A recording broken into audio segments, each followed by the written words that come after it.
Alright, hi everyone. It's just been barely 2 weeks since the last pack was released, but we are here with a new torrent of spoilers. This is the pack review for Cycle 3 of Pack 3 of Mumbat Cycle, Democracy and Dogma. With me, joining me today to discuss this pack is none other than a winner of a 52-man store champ, Theo. Hi Theo, how are you doing? Hi Ben, I'm good. Alright, so before we get started, let's look back on the previous pack, which we had on our hands for barely a couple weeks. How do you feel the pack has shaped up the meta? I think it's had quite a big impact, especially as I'm playing Noise ever since the most wanted list, and I think obviously the big card from the pack is Polana, and the putting a Jinteki deck back into the meta that can actually fight Anarchs has kind of it's not necessarily better than the co-op options that existed already, but because you now can't solely tech your deck for NEH because you have to worry about Polana and the other way around, I think it has kind of maybe started to claw back some of that edge that runners had over Corp for the last couple of months.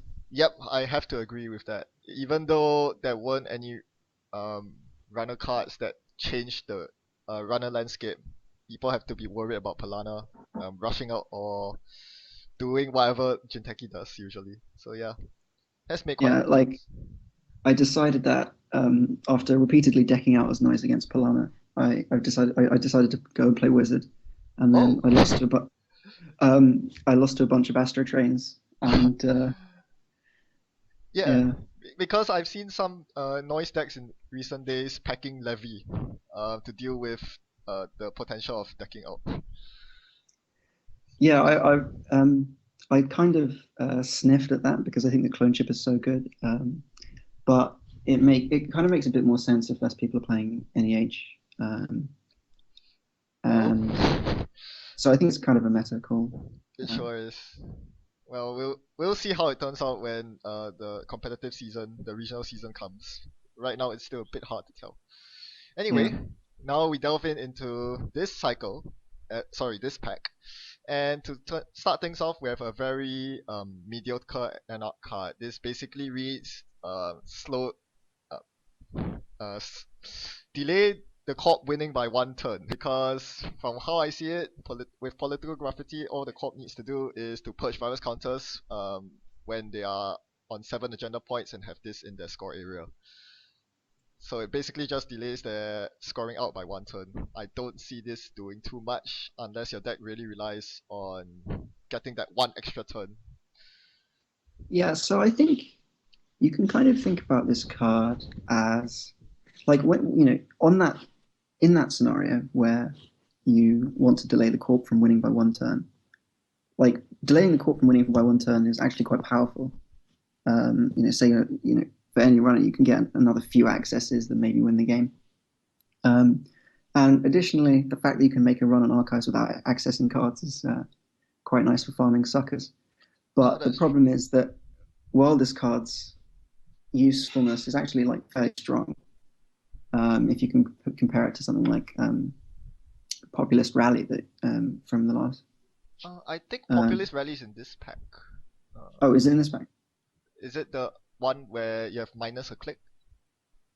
Yeah, if you have a CD resource Yep, installed. okay, yep, No, it's this no, pack. yeah, it's from the last pack. Is it? Yeah, I'm sure because I remember listening to your review of it. Oh dear. I included it somewhere inside. But anyway, go on. Um, anyway, yeah, political graffiti.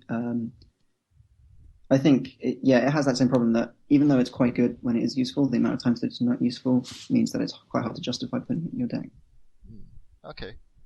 Yeah, yep, it really is that problem that you can't really justify the deck slot. It is Oh, and Cyberdex is absolutely everywhere. oh yes, yeah, I was gonna go So to that as well, yep. yeah, if you're playing against NEH, and you're saying Yep, Noise, that's they're quite going to true. have to purge the Yeah. turn they But score you their do make a final good agenda point. anyway. It is archives run that doesn't access cards, and it one turn is not something to scoff at. Alright. And it being three influence, I don't really see it being splashed out of faction. Some people might be thinking of a runner deck that decks the corp, something like Fisk or Fisk Investment Seminar. Probably not a good idea to splash it in criminal. Ben, it's a run event. Are you thinking what I'm thinking? Please, no, please, please. I know he has 17 influence, but no. All right. Moving on to, well, speaking of criminals, we have a new one for this cycle. It's Nero Severn. It has been spoiled for quite some time. Um, Opinion has been pretty polarized about this. I'm on the other side of the fence. Some people say it's good because, and I can see it being good. I'm starting to warm up to it. On one hand, it's uh, with a lot of decks now packing painful face check ice because anarchs are all around the place. Having a runner that doesn't lose tempo to the likes of Komainu, Tsurugi, Gutenberg, Architect is actually quite a big deal. Not losing that all that tempo, face checking those stuff. On the other hand, it really doesn't help with uh, breaking that subtype of ice as does Shaper's Kit or Anarch's Quetzal. Once you're set up, it's not going to do much. So I'm not sure how you build this deck. I don't feel that it's as good as the other criminal IDs. That's my main issue with it. What do you think? Yeah, I kind of agree. I think that the point is that it's like the idea and the power of this ID, and it's not terrible, is that you can face check fearlessly in the early game, force them to res their and the run ice and not get any benefit out of it. And then, if it's an architect or a Komainu or whatever, you don't get too blown out. But Criminal already has a really good tool for doing that, which is Fairy. Yep. You can just put down the Fairy and run. And so I don't think what Nero gives you over Fairy is enough to justify not playing Andromeda or Gabe or Leela or any of the other really good criminal IDs. Mm-hmm. That said, this does still seem like an ID that you want 3 copies of Fairy in the deck for. I It seems like the kind of deck where you run fearlessly, you see a sentry, you jack out, then you drop your Fairy, and you get one good run on that server, and one high impact run at that, be it a Count Siphon or a Maker's Eye or something to that effect. It could work, especially because criminals don't actually have a very good killer. Mongoose is fine, but it's still pretty expensive to break the likes of Assassin and Ichi 1.0. So, um, it it really does seem to me like it's a high impact run kind of runner. Uh, Again, I'm not sure what kind of deck you can build out of it. Yeah, it's like you were talking about, jacking out and then putting down a Fairy and then running again. Like the whole point of Fairy is that it costs 0 to install and it protects you from all the nasty things to face check so that you can run places and make them res ice. Mm-hmm. Like Fairy isn't actually a particularly good tool of repeatedly breaking sentries. It's about being able to not get completely destroyed by Architect. Yes, no one ever wants to get destroyed by Architect. Yeah. Um, and that something that we also can't ignore is that this ID has synergy with all the stuff that enable that work when the runner jacks out. That's Au revoir and some of the other upcoming criminal cards. Personally, I don't think that's enough reason to run Nero Severn. They are not that they are not that strong, especially Au revoir because that still takes up a lot of memory. Right. Yeah, and well, speaking of memory, let's just look at his console. That's Reflection. Um, this is actually not too bad a console. There haven't been any good criminal consoles since, well, the core set one was printed, and I think this one is on par with. I mean, yeah, it's a viable option, especially now that there's Vlado cost influence. So for 2 install, which I think makes it the cheapest criminal console aside from Forger, which is pretty crap, and gives you the benefit of Forger alongside the one memory, and the cherry on top is the HQ review. I quite like it. I think it's something that you could play in most criminal decks if you're not playing Desperado. Um, I, I think the problem at the moment is I can't really see a criminal deck that um, doesn't either want to play Desperado because you're playing security testing and all the good criminal stuff because that's so powerful, or if you're going to give that up, it's going to be for a good reason, and that reason is going to be because you're playing Geist, where Forger is still better because of the ability and because it costs one. I feel like if you think about how many times in a game you actually drop Jack out, it's actually not very often, right? You have to pass a piece of ice and then not want to continue. Almost never. Yeah, that's a good point. And yeah, this kind of effect is only really useful in a dedicated, jacking out deck like with Snitch or Revoir, that sort of thing. But it's not really a big enough benefit to really synergize too well with that engine. I can see where you're coming from. Yep, that's a very good point. This will probably not trigger in your standard criminal deck. I mean, basically, if you're not running Nero Severn. The reason why I was so hyped about this is because of the one link, really. Because traditionally, criminals have a very hard time finding that extra link. You basically have to play Dyson Memchip or Global Sec, both of which are really crappy options. And Link basically gives you more memory because generally criminals run Zuki Master for their decoder. And well, that's an overgeneralization, but the thing is, criminals have been hungry for memory for a very long time because they love their data sucker, and Sneak Door Beta is still one of the best criminal cards. I'm thinking this is something that they really, really needed in terms of helping their memory problems. Whether it's worth it to actually play these cards, well, I'm not sure. It's worth noting that putting down a Sneak Door and running that hand 3 times is a lot less good if you don't have a Desperado. That is true. Yep, that is true. Well, all right. So much for that. Sorry to raid on your parade, Ben. No, it's still it is a good point. As for Forger, I think you're right for the most part. Geist doesn't really need the extra 1 memory to push you over 5 memory, unless you are doing a dedicated Sneak Door or Keyhole deck, I suppose. So yeah. I think the memory is just somewhat handy. I wonder if you like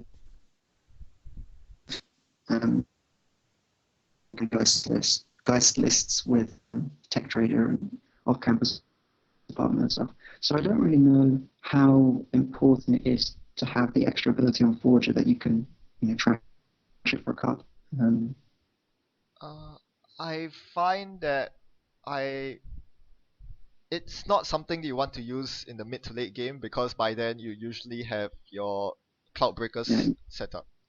It's really an early game kind of thing, which could be useful, don't get me wrong. So this might be okay, guys. Yep.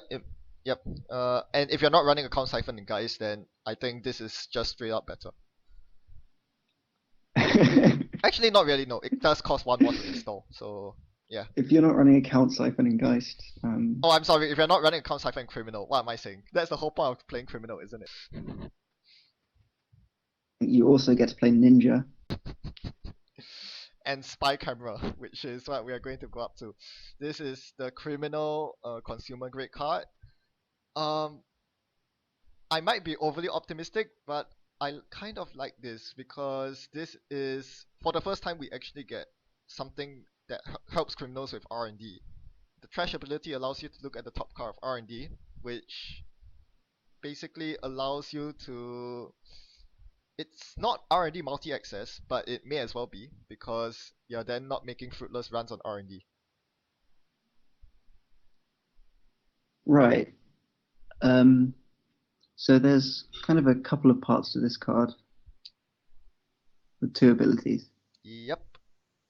The top ability, the first ability is sort of a mystery, except that it doesn't actually draw you the card. So.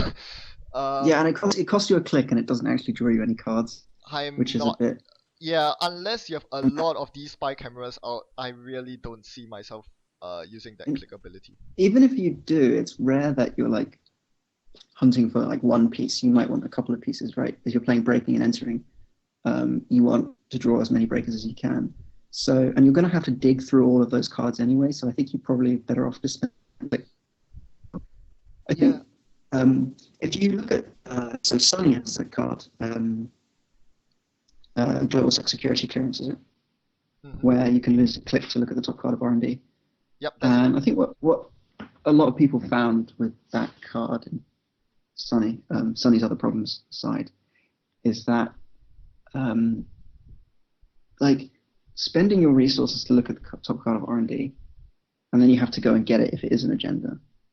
Um, you might like it's often more efficient to um, put cards in your deck to make running R&D more efficient in order to see that card and get the access. Um, I think that the most attractive bit about this card is that um, so with the new Geist decks with the Tech Trader engine, Yes. those kind of engines, if you compare it to say prepaid voice pad, the brilliant thing about prepaid voice pad was that um, the prepaid synergized with a lot of your economy events, which aren't situational, so that you can keep getting that benefit every turn all the time. Whereas Geist kind of suffers a problem when he's setting up that the Tech Trader triggers when you trash your breakers, but you don't want to trash your breakers while you're setting up. You want to, you don't want to be making runs. You want to be drawing cards and playing cards. So you can kind of use Spy Camera as this kind of handy card that you can just install and trash straight away and draw a card for Geist and get some credits and as a side see the top card of R&D. And in that capacity, it might be not terrible. Yes. Yep, that was something I was gonna get to.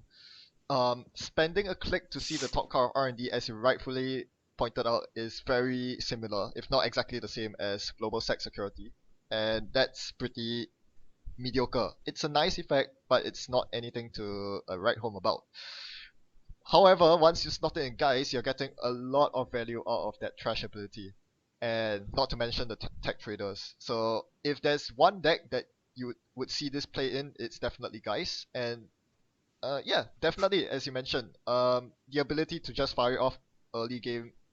It's not exactly a cantrip because you don't get your click back. You're still spending a click, but um, yeah, the way I like to look at it is that if spy camera is in your hand, you now have a new click ability, which is install spy camera and use it. So that um, basically draws you one card, gets you a couple credits. That's pretty good. And not to mention the fact that you get to see the top card of R&D, which could uh, definitely help, especially if you're not planning to run R&D early on, as most Yeah, guys decks. Yeah, I think in Geist when you install this, you probably want to trash it fairly soon in order to get that extra card and dig for your stuff. So I'm not sure if I can imagine myself ever actually using the top half of the card text. yep, But yeah. That's kind um, of why I ignored it when I first read it out, because the top card is really the top part is really quite mediocre, unless I mean it really needed a second clause to say draw the top card after you have shuffled the top few cards. That would have made it a lot better. As it is, I don't mm, think it will be used too much. I guess one exception is uh, it helps if you are trying to eh, shuffle your deck with special order or something. So if you use oh, I special order, see. yeah, so you get to those cards that you don't want to draw, duplicates like your duplicate copies of your console, or maybe account siphons that you'll never use again for some reason. I don't know. Use a Yeah, special order that and improve the your quality of your draws. that makes sense. Although um, these Geist lists that are going around at the moment, if you're playing breaking and entering, you don't really need special order. So Exactly. Yes, that's a very good point. The one deck that would probably want to use spy camera does not really play special order. But yeah, it's um Okay, a question. Do you see this potentially as a replacement for R&D multi-access in guys decks? Your R&DI, your medium, your Um, keyhole.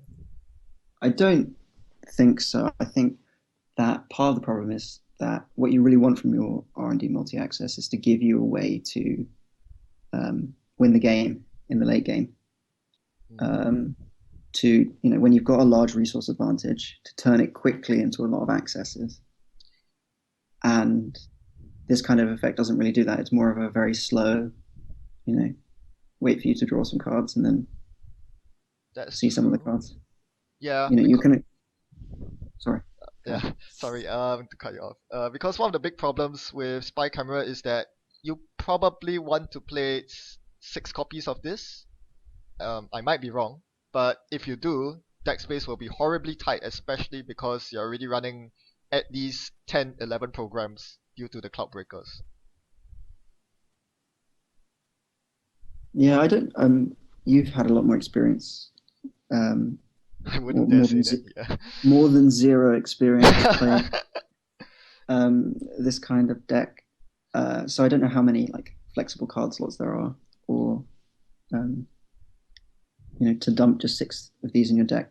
But on the other hand, it does sort of thin your deck in a kind of way.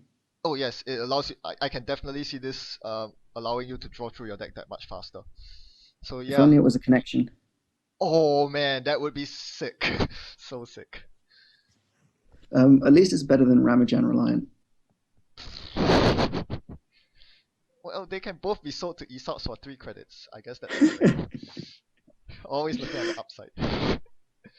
All hardware is equal before the mighty ESOP. Sure is. Alright, so yeah, spy camera could be decent and influence-free way to pressure R&D in not as good as your traditional R&D multi-access options as you mentioned. You still want some way to close out the game late game, but it's definitely something to look at if you're constructing a guy's deck. And if you're going to construct a guy's deck in this meta, you probably want to look at this criminal card as well, Polop. Now I did a very lengthy video on Polop and its ramifications for the corp, so I won't go through that in much detail. But Theo, anything you might want to add or anything you want to mention about it on the runner side? I really enjoyed your pull-up video, so I would definitely recommend watch it. But I also think that one thing you didn't talk about very much in the video is how pull-up slots into runner decks. Yep, that is something. Yep. So, um, do you play this in Shaper? Do you play this in Wizard? And so I think one kind of thing about political operative is just the strategic consideration, that not just that on the turn that they try and score behind a caprice that maybe you can go in and get the agenda, but the way that you can play the game. So there's a lot. I've been testing quite a lot of games as Wizard against Polana, for example, and a lot of the time you have this conundrum where you're constantly aware that you have, you're trying to make the decision between the efficient move that you go and you destroy some ice, you pressure their centrals, but you're kind of constantly aware of the problem that they can sometimes just abandon their centrals and just score an Issei, score an Issei, score a future perfect, and often you have to try and make inefficient plays in order to counter the possibility of that happening. Because you might not have enough clicks on the turn that the caprice goes. They try and push out the last score to actually go and contest it, even if you've managed to do a lot of damage to their board state.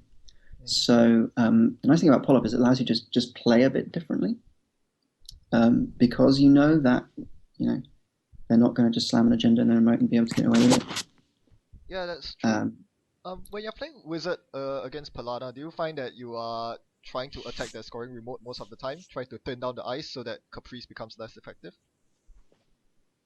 Yeah, so it's a mixture of like pressuring, all their centrals with Data Sucker to try and play holes in their stuff. Essentially, you're just trying to attack their, wherever their weakest point is, but you do have to pay special attention to the remote in order to not lose the game. Yeah, that's true. Although as turntable wizard, you do fare slightly better in the sense that you could they have to protect their centrals, otherwise they'll get their Nisei token swapped over, which is always a pain. It's true, but equally with that deck, they play 8 agendas. Ah, You know, yes, yeah, that is if true. they if they've got a Nisei, if they've got 2 Nisei's in their scoring area, so they've used 1 token and they've got 1 token left, and then they go for the last 5-3. Like your chances of winning on R&D, you have to get at least 3, if not 4, of the remaining 5 agendas in the game in order to win. So even if you've already got 1 or 2, it's really difficult to get enough accesses with medium to win like that. Oh yeah, definitely true. And And I think you have to be very careful not to just focus too much on R&D and try and prevent them scoring, because the best way I think is to prevent them scoring is just to take advantage of the fact that eventually they can't keep up with, you can destroy their eyes faster than they can replace it. yeah, exactly. Anyway, That's one of your strengths, and um, that holds us Caprice pretty well. Yep. so after that little side note, so do you play this card in Shaper? Do you play this card in Wizard, and what do you cut for it? And how does it fit into the general plan of those decks, do you think? Yeah, I mean, I guess I can create because my first video was oriented towards the co-op side. I could do one for the runner side as well, but in a very quick nutshell, being at 1 influence, it's so easy to splash, and it's a unique form of HQ pressure in a sense for shapers and anarchs that they don't usually have. So it's yeah, it's pretty good because especially against shaper, most co-ops will not think to ice HQ, and that could be their undoing with Pollock. Yeah, Anyway, definitely. yep. So well, we all agree. Pollock is very strong. It's going to warp the meta. Blah blah blah. What about its counterpart, Councilman? This one activates when an asset or upgrade is res and allows you to keep it de-res for the rest of the turn as long as you pay the res cost of the upgrade or asset. Any thoughts on it? So I think Councilman is kind of more a bit like Film Critic in the sense that it's a card that's very powerful in hosing certain strategies. Like what I was about to say has just gone completely out of my head. Like Sansan, and it's quite good against Sansan. It's good against a few cards, but it's not good against enough cards enough of the time to actually put it in a deck. And so I don't know if it's going to have quite as much of an impact on the meta. The fact that you can just pre-res Caprice or Ronin or even the Sansan if you're really rich. The fact that the runner has to have a lot of credits in order to pay for the Councilman. Yeah, it's funny that you mentioned Sansan first because I was thinking exactly with Pollock. Sansan is the last upgrade or asset that is affected by Councilman because you can easily choose. Once Councilman hits the table, you just pre-res your Sansan. If they do fire Councilman during their turn, which is the runner's turn, you just res it again during your turn on the corpse turn. So you have to have quite a lot of credits to spare from that, but yeah, that too. I suppose by your turn, your 6 Mumba Temple credits would have refreshed. So yes. Yeah. So yeah, to me, Councilman basically is not a card that you slap on the table and threaten the corp with. On the contrary, Councilman is pretty useless once it hits the table, because once your opponent sees it coming, they will play around it. As you said, they'll pre-res the Caprice, they'll pre-res every single thing.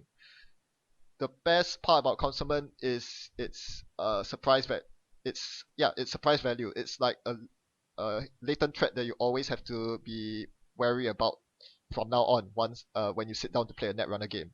It's kind of like Clot in Shaper. When you're playing up against someone with an SMC, you have to be aware that Clot is a card that it can be tutored. Same with Councilman.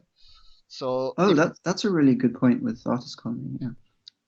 Yeah, so imagine you're playing a Jinteki deck trying to score your typical Nisei behind Caprice.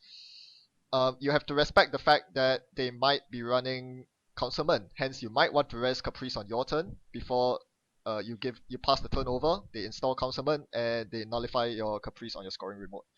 So it really works best as a threat which you hold in your hand and you play it when you think it's the perfect time to strike.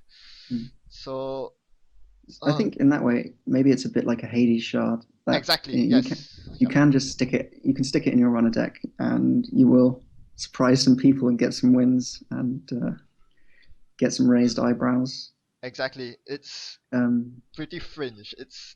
It's amazing when it does work, but most of the time it probably will just be a dead card. I mean, we've all been blown out by a drive-by in the third round of Swiss, right? Oh dear, I feel for you. That just sucks. I mean, especially if you're doing And very well, expecting to face a top tier deck, and hey, drive by. yeah, and you spend the rest of the day like pre-resing your Adonis breaker bays against noise, just in case. But yeah, just like how you play against Claude when you are fast advanced, similarly, you might have to play against Councilman if you are relying on Ash or Caprice to score your stuff. Right. And it must be noted that because it's a zero cost resource, the one deck that's probably best positioned to play this is probably Haley. So that's something to keep in mind. Yeah, I think it might make sense as a one-off in Haley, because as you said, you can choose your instance speed with the artist colony. Yep. Although to be perfectly honest, I think I would pay that one influence cost and play Polop instead because it just does so much work. Yeah. But still, it's something to be aware Yeah, of. and it's Yeah. just there's only so many card slots that you can spend on this sort of card Yeah, in the same exactly. deck. That's the other problem. Yeah, that's. Because you do actually also have to put cards in your deck that do things. Mhm. But it could be just like Claude. It could be something that all the corps try to play around, but in the end, no, not a single runner deck packs it because people just can't find the deck slots for it. It could be that way. Sorry, were you saying something? I said I don't know what planet you're on that people aren't playing clocks. Oh, there was this. I think it was the London Store champs. Yes. Laurie and Zach, right? The top two players. They were playing prepaid Kate, zero clot, zero clot. I tried to emulate that deck, but I decided I didn't want to play without clot, so I turned up to the next door championship with a deck with zero legwork instead of. And I played against Laurie in the cut, and he had a hand of 5 agendas on turn 3 as ETF, and I lost. Oh god, no. So I got punished in style. Slot your legwork. Alright, another runner card. This one's Shaper. This is one of the Diva icebreakers. I'm not gonna even bother pronouncing the name. You can educate me on that if you want. Basically, it's a corroder for ice that have 3 or more subtypes. Pretty good against HB. Not sure if you want to play it against most other corps, however. Right, like so. One problem this breaker has is how good actually is corroder. That's a good question. Like, corroder is not actually that great against, like this ice costs quite a lot even to break some of the ice that it does break, like Ichi, and a lot of the time I think, especially Shaper, you're probably going to be wanting to play. So the advantage of a breaker like this, of AI breakers in general, is that, you can use them. There might be, ESA might be a bit inefficient, but it's also quite good at, if you only want to be able to install one thing.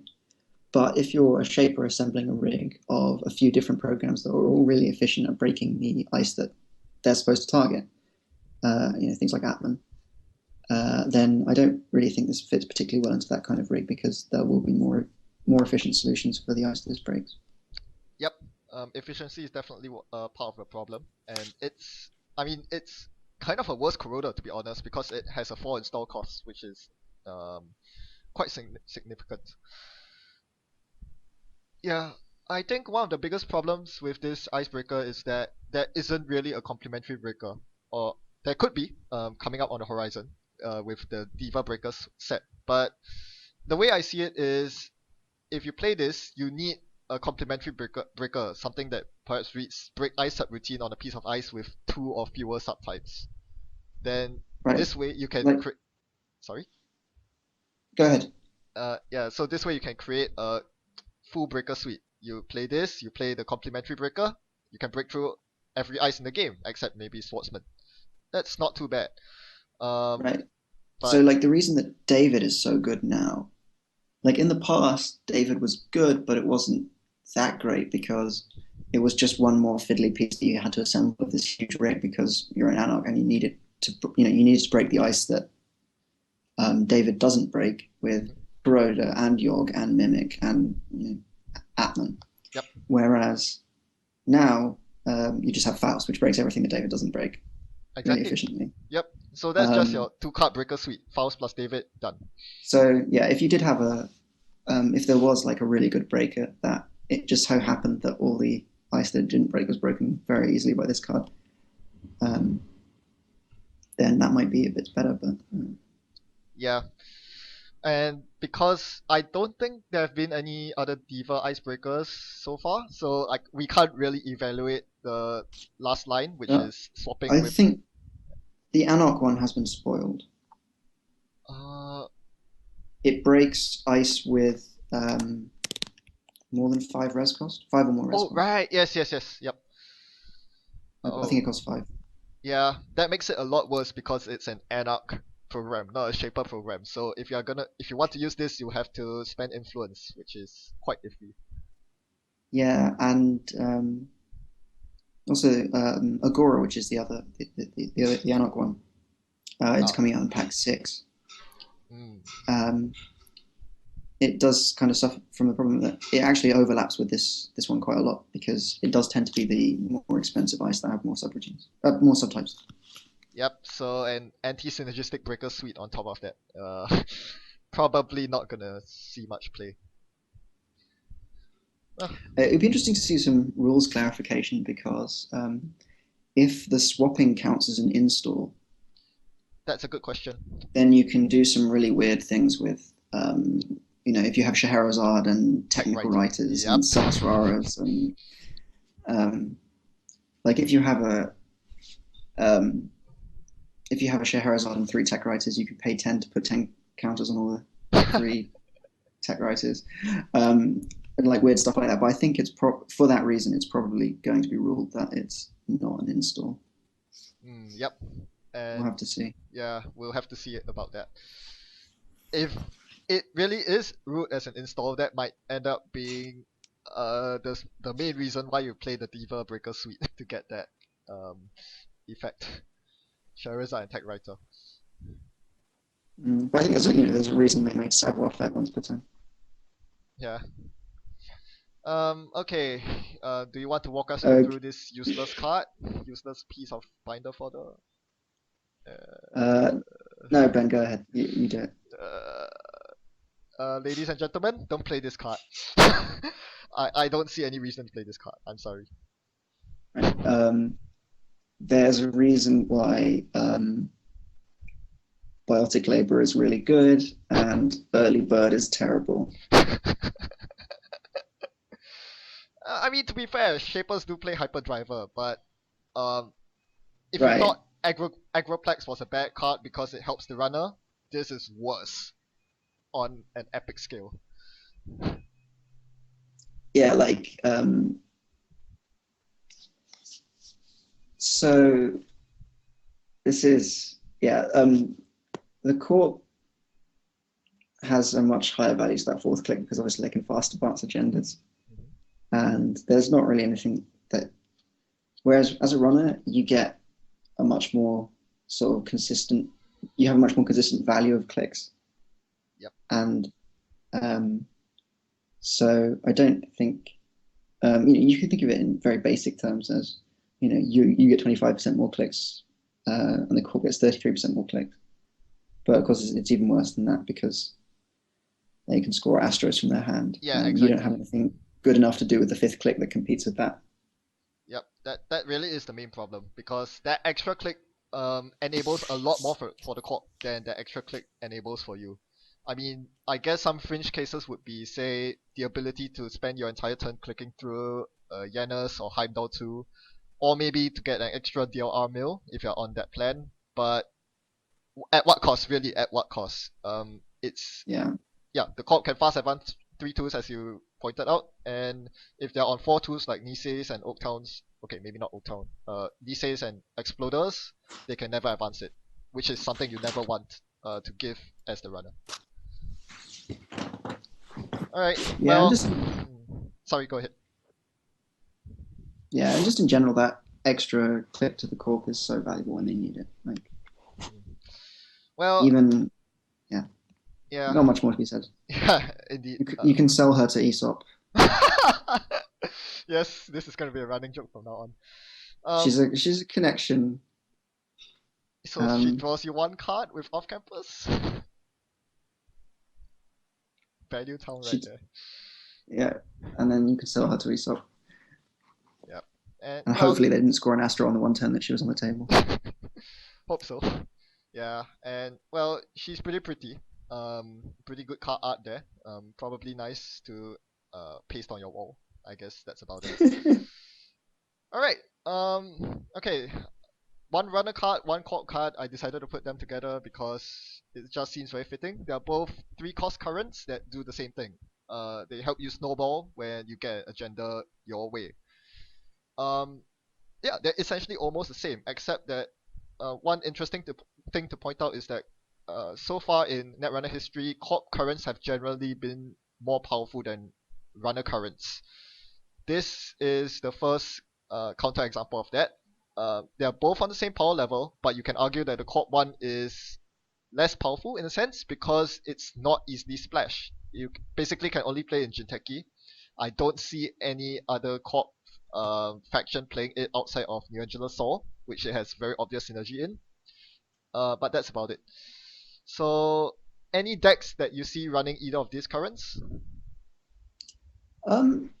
It's hard to say. It's obviously a very powerful effect. Getting the extra point in your score area. I think I'd push back on the idea that the runner one is more powerful though, because I think the reason that corp currents are better than runner currents isn't really that the effects written on the cards are more powerful. It's just that as the corp, you have a much more control over when you score an agenda to get rid of your opponent's current than the runner does. Like Hacktivist Meeting is a really, really powerful card. It's just that sometimes you play it and then they score a breaking news out of hand and it's gone forever. I think you can kind of compare the runner side to Freedom Through so the runner one to Notoriety, which has seen quite a bit of play recently, especially in the age of food where you get stuck on 6 points quite a lot. Yep. The corp goes for the final score, and then you play Freedom Through Equality and go and dig R&D and hit an agenda, and you win the game. But I feel like it's not as good as Notoriety. It depends on the kind of deck you're playing, honestly. Yeah, like obviously, you can play it in other factions than Schaefer, but I don't know if it's quite good enough to take up a slot in your deck. Very great insight there. I really appreciate the point that you brought up. The biggest problem with runner currents is not that they're underpowered. What you said is exactly right. The problem is it's very easy for the corp to counter your current. They don't even have to pack current in your deck, they just score breaking news. So yeah, that's a very good point. And because of the ability for the other side to simply nullify your current, generally you don't really want to pack these currents unless you have a way of ensuring that you score or steal the agenda on the same turn you play the current. So for the corp current, this basically entails having some way to I don't know. Right, the fact that it costs a click to play makes it really awkward because, Yeah. like, if you're playing it the turn before you score the agenda, then the runner has a chance to go and steal something, and you've wasted your 3 credits. Yeah. But if you're playing it on the turn that you score the agenda, then you might as well have just used that scoring window with an extra click in it to score a bigger agenda. Exactly. Yep. I also think Clones Are Not People has a bit of a awkward interaction with some of the like if you think about it in traditional Jinteki style decks, I think the ability to upgrade your Niseis into a 3-pointer But might what's the be point? good, but it just fits really awkwardly into your traditional scoring patterns. Like if you want to score a Nisei into a Nisei, and then you're already going to have future perfects in your deck because it's a really good card. So you might as well just tack that on as your last agenda, and then it's hard to see where this fits in.